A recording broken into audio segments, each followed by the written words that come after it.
Before I begin this reading, I would like to preface this with a disclaimer. The following text was written by James Allen at a time where, generally, texts written by men were directed to other men. But, if you are a woman, I do not want you to perceive this reading, with all of its he's and man's, as a discrimination or a leaving out of the feminine. I don't think he intended it to be interpreted that way. I feel that if you are listening to this, and it resonates with you, it doesn't matter what gender or sex you were blessed with. The words that lie in this text carry a truth that spans both sexes, and I trust that you will not perceive the manner in which it was written as a negative. I did think about changing the words as I was reading them, incorporating he and she, but I refrained from doing so as I felt it would change the text to a degree that was not intended. Therefore, I'm including this disclaimer at the outset and at the end. I hope this text brings you as much joy as it has brought me in reading it, and as always, thank you for having a look and a listen. Your friend, John Loth. Morning and Evening Thoughts by James Allen. First morning. In aiming at the life of blessedness, one of the simplest beginnings to be considered, and rightly made, is that which we all make every day, namely, the beginning of each day's life. There is a sense in which every day may be regarded as the beginning of a new life, in which one can think, act, and live newly, and in a wiser and better spirit. The right beginning of the day will be followed by a cheerfulness, permeating the household with a sunny influence. And the tasks and duties of the day will be undertaken in a strong and confident spirit, and the whole day will be well lived. First evening. There can be no progress, no achievement without sacrifice. And man's worldly success will be in the measure that he sacrifices his confused animal thoughts and fixes his mind on the development of his plans and the strengthening of his resolution and self-reliance. And the higher he lifts his thoughts, the more manly, upright, and righteous he becomes. The greater will be his success, the more blessed and enduring will be his achievements. Second morning. None but right acts can follow right thoughts. None but a right life can follow right acts. And by living a right life, all blessedness is achieved. Mind is the master power that molds and makes. And man is mind, and evermore he takes. The tool of thought, and shaping what he wills, brings forth 1,000 joys, 1,000 ills. He thinks in secret, and it comes to pass. Environment is but his looking glass. Second evening. Calmness of mind is one of the beautiful jewels of wisdom. A man becomes calm in the measure that he understands himself as a thought-evolved being, and as he develops a right understanding and sees more and more clearly the internal relations of things by the action of cause and effect, he ceases to fret and fume, and worry and grieve, and remains poised, steadfast, and serene. Third morning. To follow, under all circumstances, the highest promptings within you, to be always true to the divine self, to rely upon the inward voice, the inward light, and to pursue your purpose with a fearless and restful heart, believing that the future will yield unto you the need of every thought and effort, knowing that the laws of the universe can never fail, and that your own will come back to you with mathematical exactitude. This is faith and the living of faith. Third evening. Have a thorough understanding of your work, and let it be your own. And as you proceed, ever following the inward guide, the infallible voice, you will pass on from victory to victory, and will rise step by step to higher resting places. And your ever-broadening outlook will gradually reveal to you the essential beauty and purpose of life. Self-purified, health will be yours. Self-governed, power will be yours. And all that you do will prosper. And I may stand where health, success, and power await my coming, if, each fleeting hour, I cling to love and patience, and abide with stainlessness, and never step aside from high integrity. So shall I see, at last, the land of immortality. Fourth morning. When the tongue is well controlled and wisely subdued, when selfish impulses and unworthy thoughts no longer rush to the tongue, demanding utterance, when the speech has become harmless, pure, gracious, gentle, and purposeful, and no word is uttered but in sincerity and truth, then are the 5 steps in virtuous speech accomplished. Then is the second great lesson in truth learned and mastered.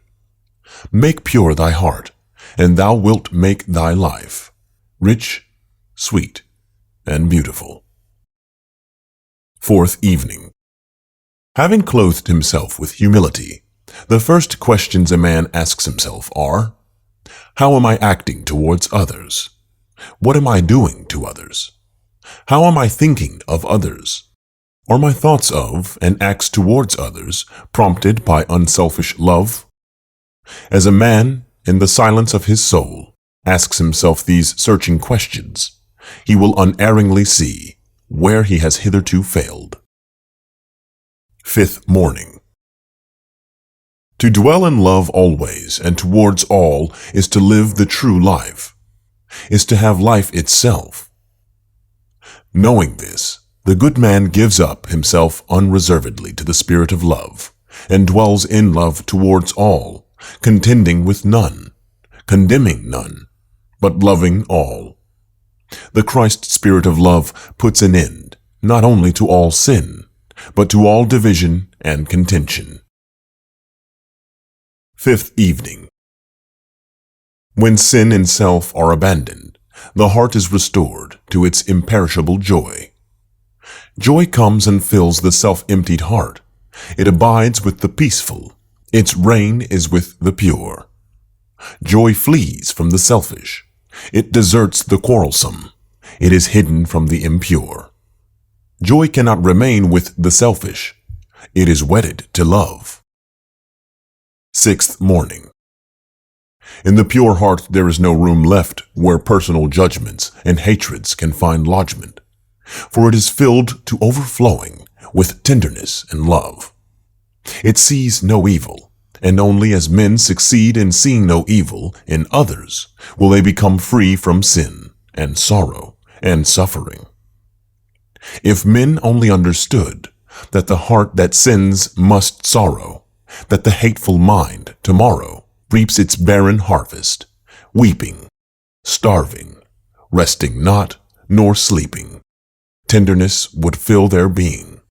They would see with pity's seeing, if they only understood. Sixth evening.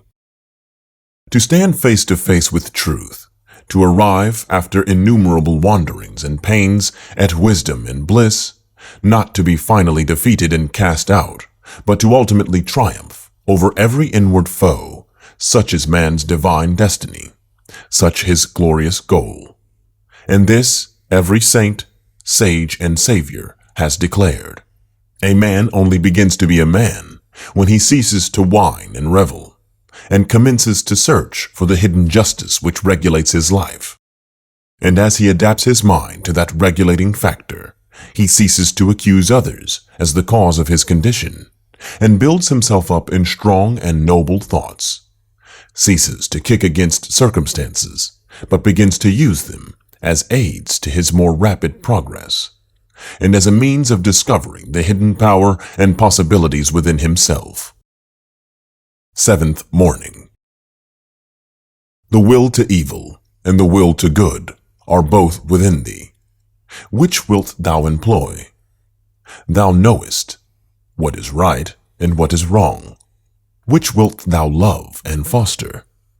Which destroy? Thou art the chooser of thy thoughts and deeds. Thou art the maker of thine inward state. The power is thine to be what thou wilt be. Thou buildest truth and love, or lies and hate. Seventh Evening. The teaching of Jesus brings men back to the simple truth that righteousness, or right doing, is entirely a matter of individual conduct, and not a mystical something apart from man's thoughts and deeds. Calmness and patience can become habitual by first grasping, through effort, a calm and patient thought, and then continuously thinking it and living in it until use becomes second nature and anger and impatience pass away forever. Eighth Morning. Man is made or unmade by himself. In the armory of thought, he forges the weapons by which he destroys himself. He also fashions the tools with which he builds for himself heavenly mansions of joy and strength and peace. By the right choice and true application of thought, man ascends to the divine perfection. By the abuse and wrong application of thought, he descends below the level of the beast. Between these two extremes are all the grades of character, and man is their maker and master. As a being of power, intelligence, and love, and the lord of his own thoughts, man holds the key to every situation. Eighth Evening. Whatsoever you harbor in the inmost chambers of your heart will, sooner or later, by the inevitable law of reaction, shape itself in your outward life. Every soul attracts its own, and nothing can possibly come to it that does not belong to it. To realize this is to recognize the universality of divine law. If thou wouldst right the world, and banish all its evils and its woes, make its wild places bloom, and its dearest deserts blossom as the rose, then right thyself. Ninth Morning. Whatever conditions are rendering your life burdensome, you may pass out of and beyond them by developing and utilizing within you the transforming power of self-purification and self-conquest. Before the divine radiance of a pure heart, all darkness vanishes, and all clouds melt away. And he who has conquered self has conquered the universe. He who sets his foot firmly upon the path of self-conquest, who walks aided by the staff of faith, the highway of self-sacrifice, will assuredly achieve the highest prosperity, and will reap abounding and enduring joy and bliss. Ninth Evening. It is the silent and conquering thought forces which bring all things into manifestation. The universe grew out of thought. To adjust all your thoughts to a perfect and unswerving faith in the omnipotence and supremacy of good is to cooperate with that good, and to realize within yourself the solution and destruction of all evil. To mentally deny evil is not sufficient. It must, by daily practice, be risen above and understood. To affirm the good mentally is inadequate. It must, by unswerving endeavor, be entered into and comprehended. 10th Morning. Every thought you think is a force sent out. Whatever your position in life may be, before you can hope to enter into any measure of success, usefulness, and power, you must learn how to focus your thought forces by cultivating calmness and repose. There is no difficulty, however great, but will yield before a calm and purposeful concentration of thought, and no legitimate object but may be speedily actualized by the intelligent use and direction of one's soul forces.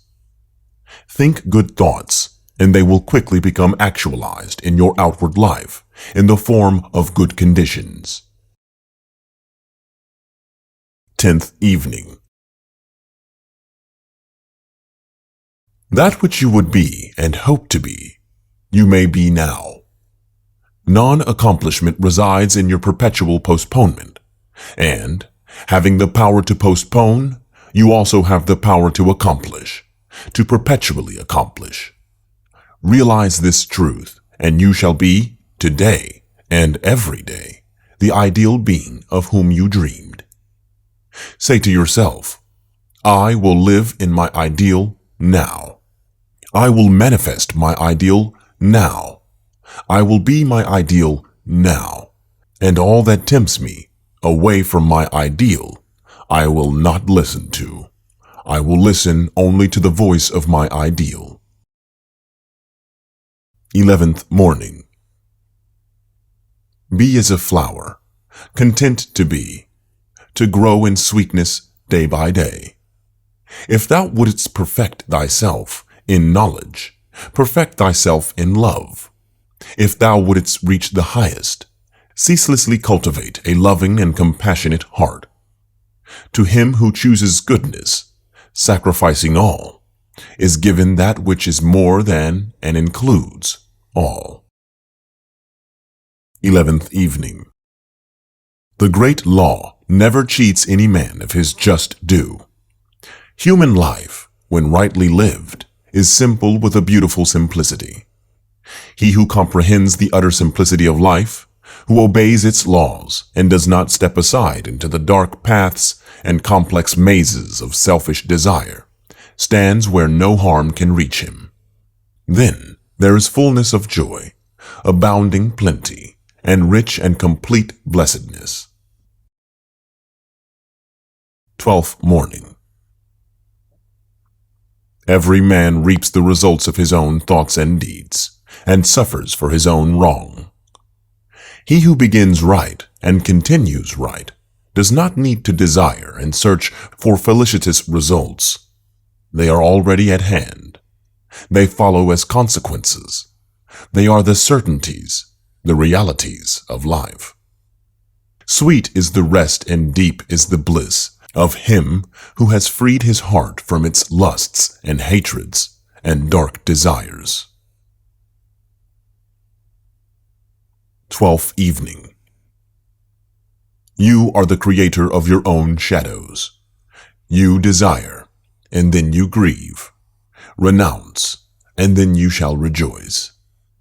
Of all the beautiful truths pertaining to the soul, none is more gladdening or fruitful of divine promise and confidence than this, that man is the master of thought, the molder of character, and the maker and shaper of character, environment, and destiny.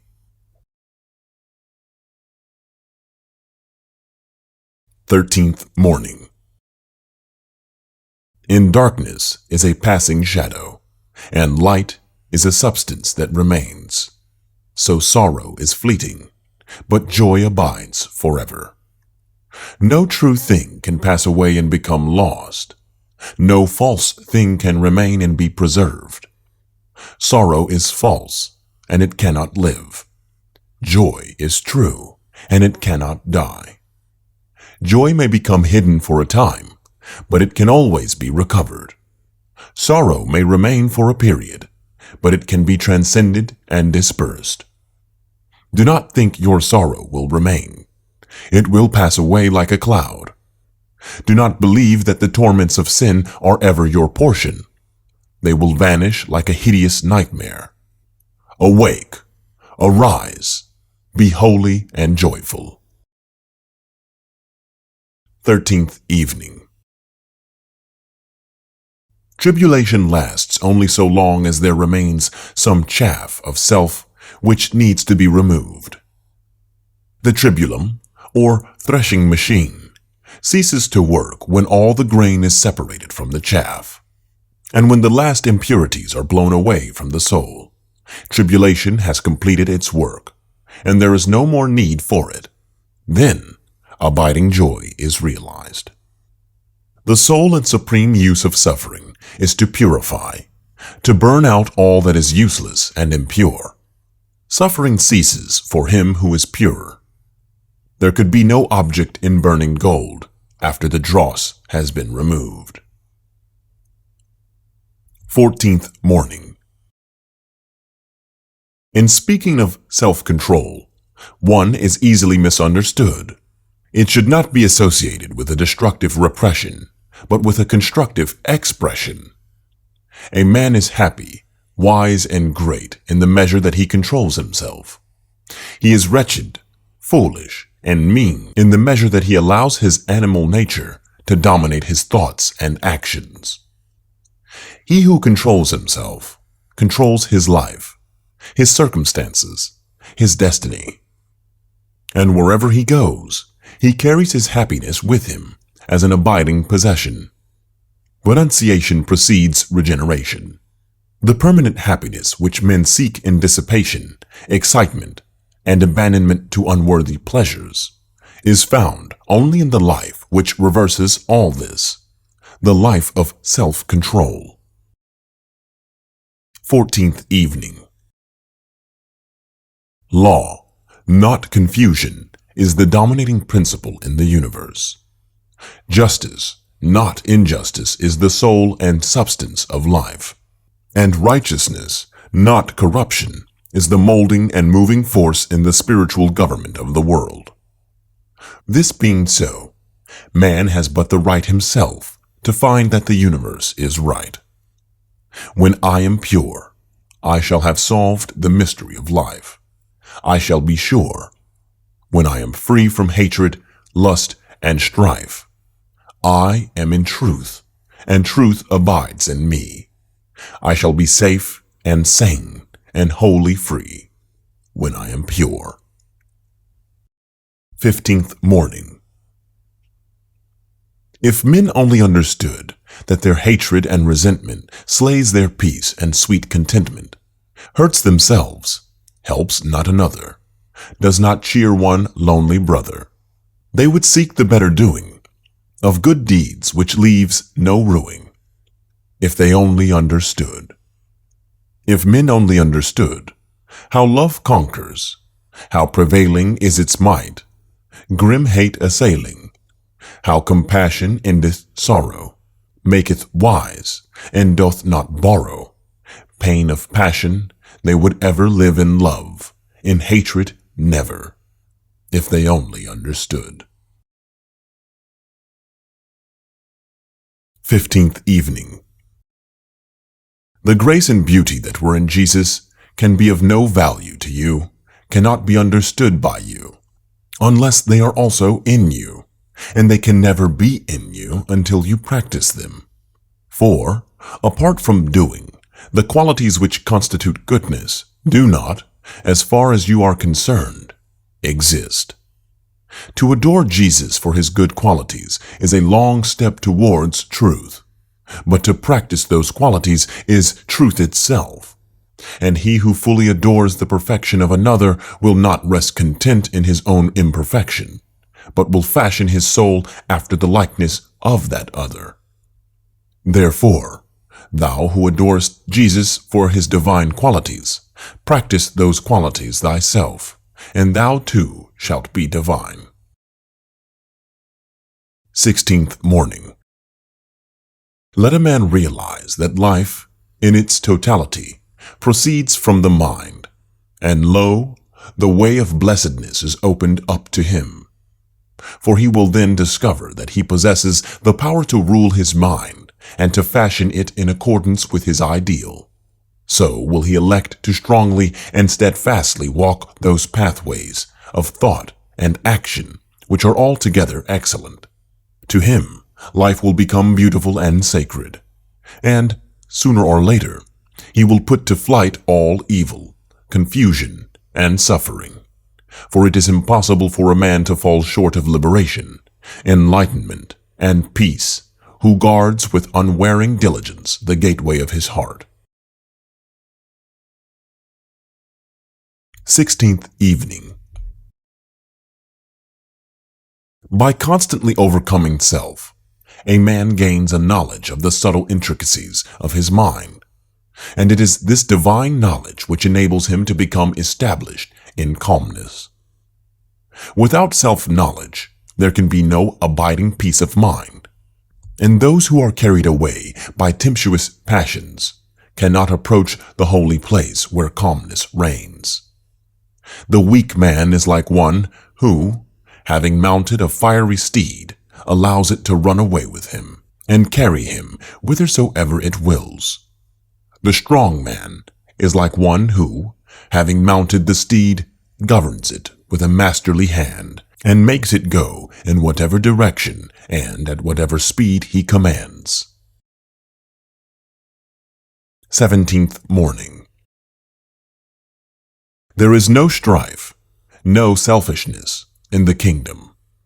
There is perfect harmony, equipoise, and rest. Those who live in the kingdom of love have all their needs supplied by the law of love, as self is the root cause of all strife and suffering. So love is the root cause of all peace and bliss. Those who are at rest in the kingdom do not look for happiness in any outward possessions. They are freed from all anxiety and trouble, and, resting in love, they are the embodiment of happiness. 17th evening. Let it not be supposed that the children of the kingdom live in ease and indolence. These two sins are the first that have to be eradicated when the search for the kingdom is entered upon. They live in a peaceful activity. In fact, they only truly live. For the life of self, with its train of worries, griefs, and fears, is not real life. The children of the kingdom are known by their life. They manifest the fruits of the spirit of love, joy, peace, long-suffering, kindness, goodness, faithfulness, meekness, temperance, self-control, under all circumstances and vicissitudes. 18th morning. The gospel of Jesus is a gospel of living and doing. If it were not this, it would not voice the eternal truth. Its temple is purified conduct, the entrance door to which is self-surrender. It invites men to shake off sin and promises, as a result, joy and blessedness and perfect peace. The kingdom of heaven is perfect trust, perfect knowledge, perfect peace. No sin can enter therein. No self-born thought or deed can pass its golden gates. No impure desire can defile its radiant robes. All may enter it who will, but all must pay the price, the unconditional abandonment of self. 18th evening. I say this, and know it to be truth, that circumstances can only affect you insofar as you allow them to do so. You are swayed by circumstances because you have not a right understanding of the nature, use, and power of thought. You believe, and upon this little word belief hang all our joys and sorrows, that outward things have the power to make or mar your life.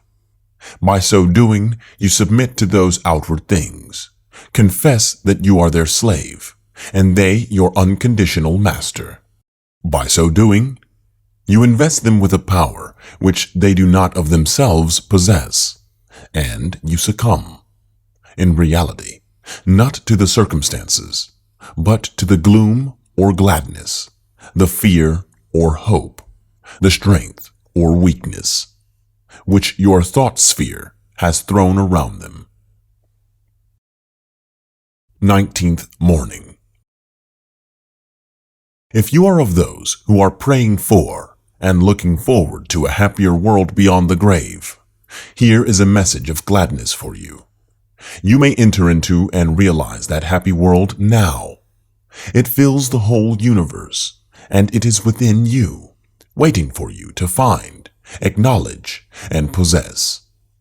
Said one who understood the inner laws of being, "When men shall say, Lo here or lo there, go not after them. The kingdom of God is within you." 19th evening.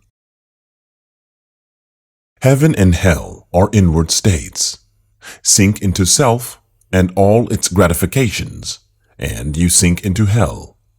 Rise above self into the state of consciousness, which is the utter denial and forgetfulness of self, and you enter heaven. So long as you persist in selfishly seeking for your own personal happiness, so long will happiness elude you, and you will be sowing the seeds of wretchedness. Insofar as you succeed in losing yourself in the service of others, in that measure will happiness come to you, and you will reap a harvest of bliss. 20th morning. Sympathy given can never be waste. One aspect of sympathy is that of pity. Pity for the distressed or pain-stricken, with a desire to alleviate or help them in their sufferings. The world needs more of this divine quality. For pity makes the world soft to the weak and noble for the strong. Another form of sympathy is that of rejoicing with others who are more successful than ourselves, as though their success were our own. 20th evening. Sweet are championships, pleasures, and material comforts, but they change and fade away. Sweeter still are purity, wisdom, and the knowledge of truth, and these never change nor fade away. He who attained to the possession of spiritual things can never be deprived of his source of happiness. He will never have to part company with it, and wherever he goes in the whole universe, he will carry his possessions with him. His spiritual end will be the fullness of joy. 21st morning. Let your heart grow and expand with ever-broadening love, until, freed from all hatred and passion and condemnation, it embraces the whole universe with thoughtful tenderness. As the flower opens its petals to receive the morning light, so open your soul more and more to the glorious light of truth. Soar upward on the wings of aspiration. Be fearless and believe in the loftiest possibilities. 21st evening. Mind clothes itself in garments of its own making. Mind is the arbiter of life. It is the creator and shaper of conditions, and the recipient of its own results. It contains within itself both the power to create illusion and to perceive reality. Mind is the infallible weaver of destiny. Thought is the thread.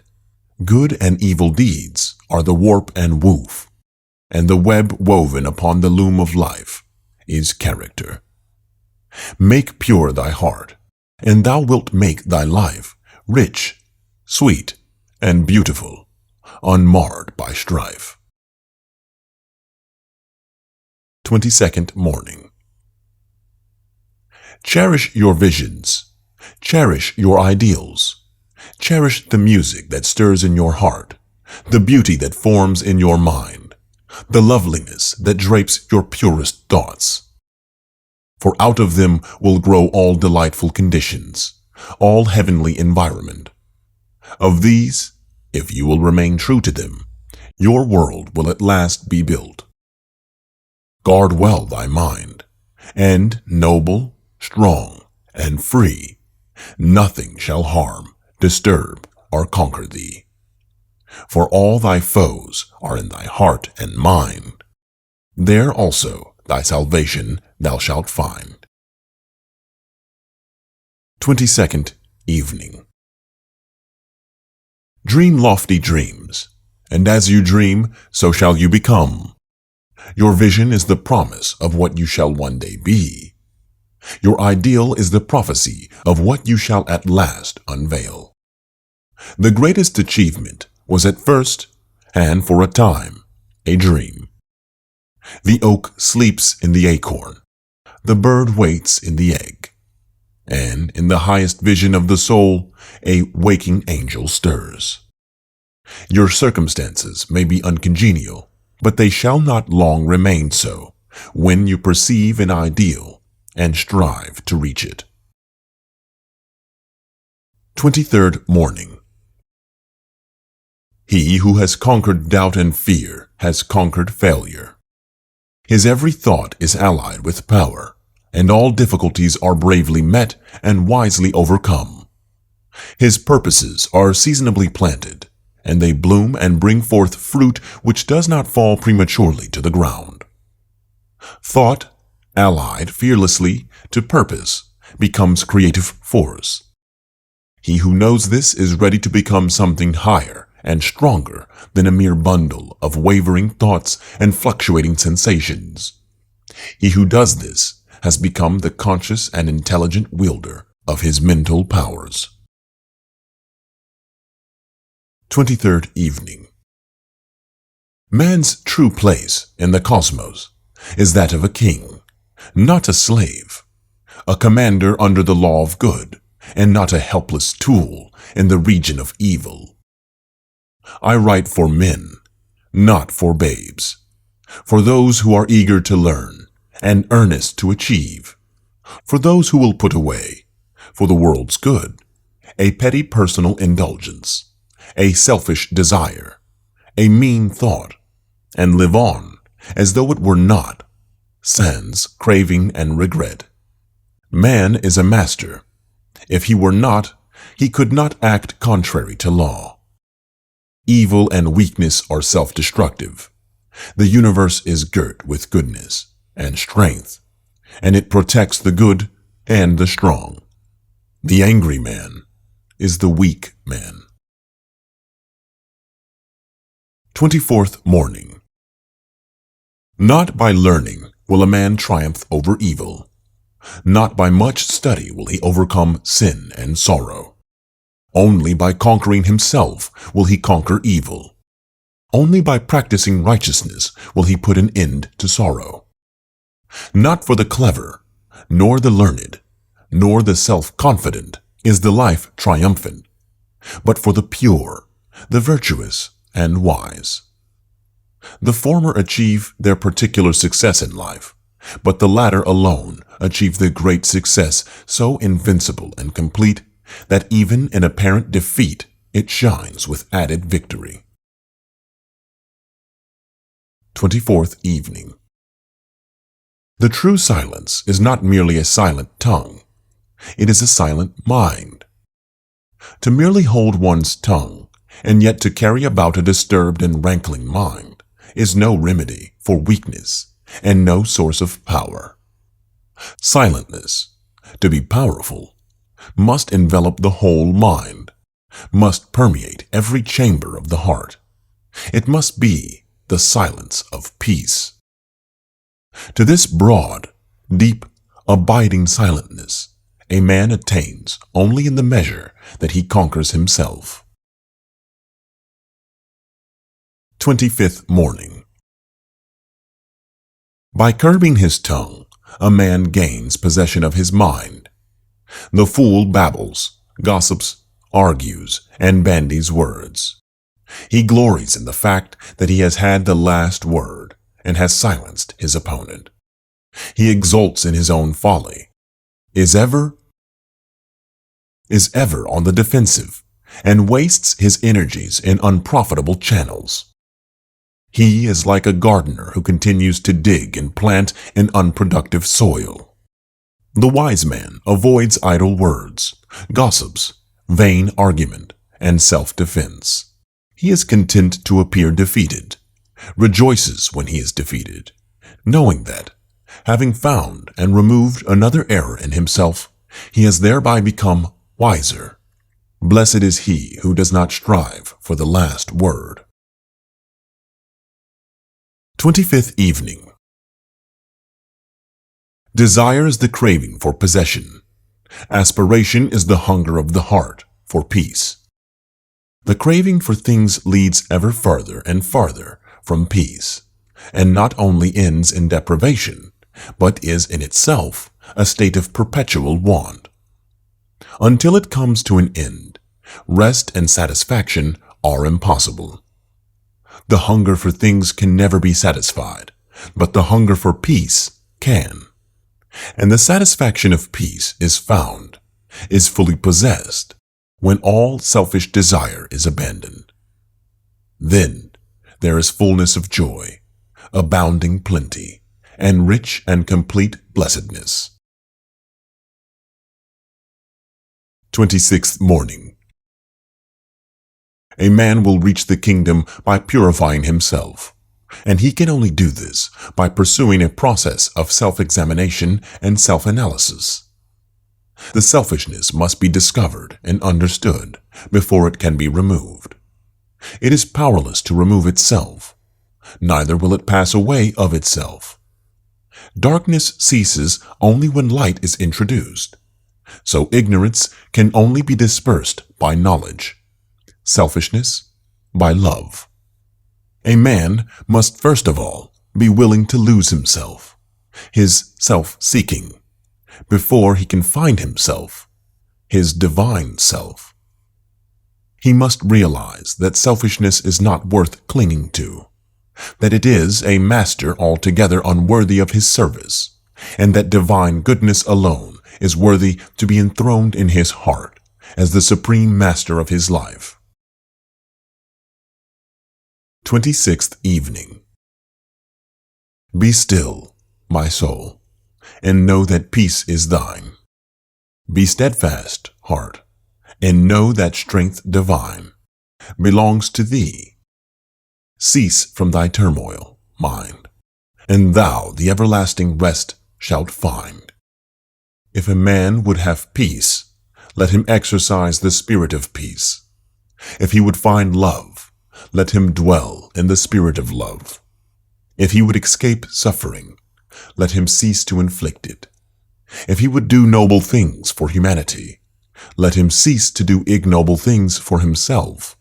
If he will but quarry the mine of his own soul, he shall find there all the materials for building whatsoever he will, and he shall find there also the central rock on which to build in safety. 27th morning. Men go after much company and seek out new excitements, but they are not acquainted with peace. In divers paths of pleasure they search for happiness, but they do not come to rest. Through divers ways of laughter and feverish delirium they wander after gladness and life, but their tears are many and grievous, and they do not escape death. Drifting upon the ocean of life in search of selfish indulgences, men are caught in its storms, and only after many tempests and much privation do they fly to the rock of refuge, which rests in the deep silence of their own being. 27th evening. Meditation centered upon divine realities is the very essence and soul of prayer. It is the silent reaching upward of the soul toward the eternal. Meditation is the intense dwelling in thought upon an idea or theme with the object of thoroughly comprehending it. And whatsoever you constantly meditate upon, you will not only come to understand, but will grow more and more into its likeness, for it will become incorporated with your very being, will become, in fact, your very self. If, therefore, you constantly dwell upon that which is selfish and debasing, you will ultimately become selfish and debased. If you ceaselessly think upon that which is pure and unselfish, you will surely become pure and unselfish. 28th morning. There is no difficulty, however great, but will yield before a calm and powerful concentration of thought, and no legitimate object but may be speedily actualized by the intelligent use and direction of one's soul forces. Whatever your task may be, concentrate your whole mind upon it, Throw into it all the energy of which you are capable. The faultless completion of small tasks leads inevitably to larger tasks. See to it that you rise by steady climbing, and you will never fall. 28th Evening. He who knows that love is at the heart of all things and has realized the all-sufficing power of that love has no room in his heart for condemnation.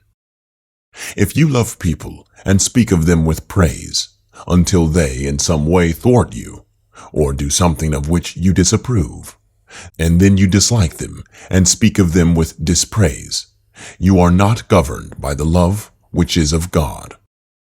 If, in your heart, you are continually arraigning and condemning others, selfless love is hidden from you. Train your mind in strong, impartial, and gentle thought. Train your heart in purity and compassion. Train your tongue to silence and to true and stainless speech. So shall you enter the way of holiness and peace, and shall ultimately realize the immortal love. 29th Morning. If you would realize true prosperity, do not settle down, as many have done, into the belief that if you do right, everything will go wrong. Do not allow the word competition to shake your faith in the supremacy of righteousness. I care not what men say about the laws of competition, for do not I know the unchangeable law which shall one day put them all to rout, and which puts them to rout even now in the heart and life of the righteous man. And knowing this law, I can contemplate all dishonesty with undisturbed repose, for I know where certain destruction awaits it. Under all circumstances, do that which you believe to be right, and trust the law. Trust the divine power, which is immanent in the universe, and it will never desert you, and you will always be protected. 29th Evening. Forget yourself entirely in the sorrows of others, and in ministering to others, and divine happiness will emancipate you from all sorrow and suffering. Taking the first step with a good thought, the second with a good word, and the third with a good deed, I entered paradise. And you also enter paradise by pursuing the same course. Lose yourself in the welfare of others. Forget yourself in all that you do. This is the secret of abounding happiness. Ever be on the watch to guard against selfishness, and learn faithfully the divine lessons of inward sacrifice. So shall you climb the highest heights of happiness, and shall remain in the never-clouded sunshine of universal joy, clothed in the shining garment of immortality. 30th Morning. When the farmer has tilled and dressed his land, and put in the seed, he knows that he has done all that he could possibly do, and that now he must trust to the elements, and wait patiently for the course of time to bring about the harvest, and that no amount of expectancy on his part will affect the result. Even so, he who has realized truth goes forth as a sower of the seeds of goodness, purity, love, and peace, without expectancy, and never looking for results, knowing that there is the great overruling law which brings about its own harvest in due time, and which is alike the source of preservation and destruction. 30th Evening. The virtuous put a check upon themselves, and set a watch upon their passions and emotions. In this way they gain possession of the mind, and gradually acquire calmness. And as they acquire influence, power, greatness, abiding joy, and fullness, and completeness of life, he only finds peace who conquers himself, who strives, day by day, after greater self-possession, greater self-control, greater calmness of mind. Where the calm mind is, there is strength and rest. There is love and wisdom. There is one who has fought successfully innumerable battles against self, who, after long toil in secret against his own failings, has triumphed at last. 31st Morning. Sympathy bestowed increases its store in our own heart and enriches and fructifies our own life. Sympathy given is blessedness received. Sympathy withheld is blessedness forfeited. In the measure that a man increases and enlarges his sympathy, so much nearer does he approach the ideal life, the perfect blessedness. And when his heart has become so mellowed that no hard, bitter, or cruel thought can enter and detract from its permanent sweetness, then indeed is he richly and divinely blessed. 31st Evening. Sweet is the rest and deep the bliss of him who has freed his heart from its lusts and hatreds and dark desires. And he who without any shadow of bitterness resting upon him, and looking out upon the world with boundless compassion and love, can breathe in his inmost heart the blessing, peace unto all living things, making no exceptions or distinctions. Such a man has reached that happy ending which can never be taken away. For this is the perfection of life, the fullness of peace, the consummation of perfect blessedness.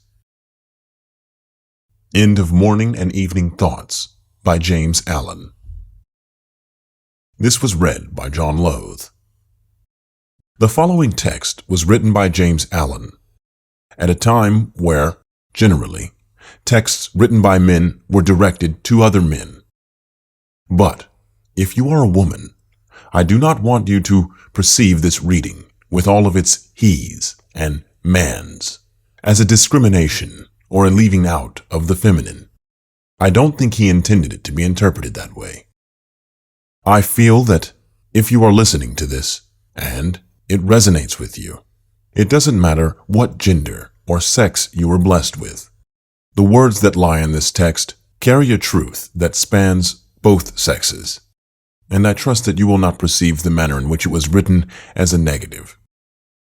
I did think about changing the words as I was reading them, incorporating he and she, but I refrained from doing so as I felt it would change the text to a degree that was not intended. Therefore, I am including this disclaimer at the outset and at the end.